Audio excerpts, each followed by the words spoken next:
All right, so the next thing that I'm going to go over with Miss Maddie here is going to be stage 4 leave it.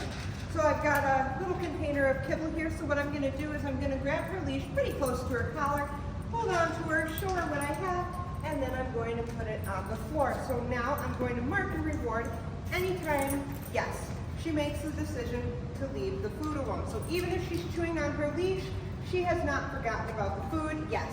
But she is making the choice to not go for it. So anytime she thinks about it, yes, and chooses not to go for it, or chooses to continue to move forward and not look at it, we're gonna mark the reward, yes.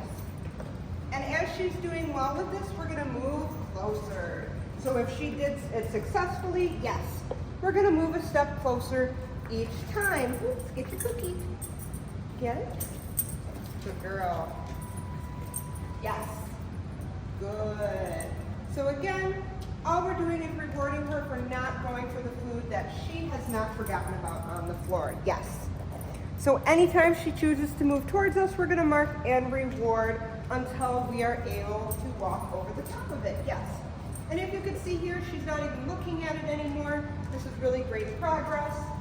Yes, good girl. So we'll do one more pass and then I will make it a little more difficult for her.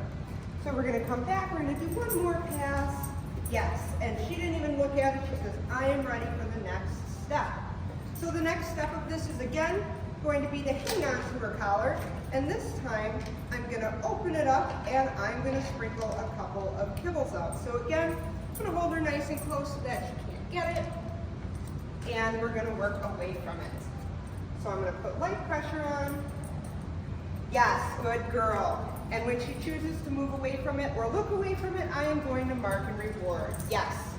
So again, we're going to repeat the same thing of getting closer each time she's successful, keeping her leash nice and loose. So if it goes tight, I don't want to jerk her, I don't want to pull her, I want to keep light, even pressure, yes.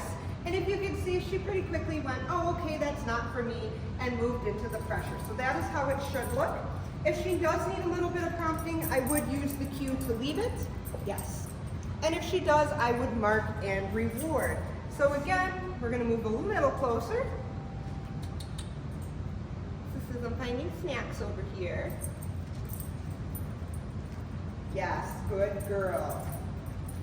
Maddie, leave it. Yes, nice. What a good girl. Yes, good girl. So she startled there a little bit, but that's okay. I'm going to mark and reward it anyways. And we're going to do another pass. Yes, good girl. She says, I don't care about that food anymore. So that's exactly how stage 4 of Leave It should look. And Miss Maddie here is doing such a great job with all of her training. You ready, sweetheart? Okay. So then when I'm done, I'm just going to pick this up and I am going to put it away, and that ends our session.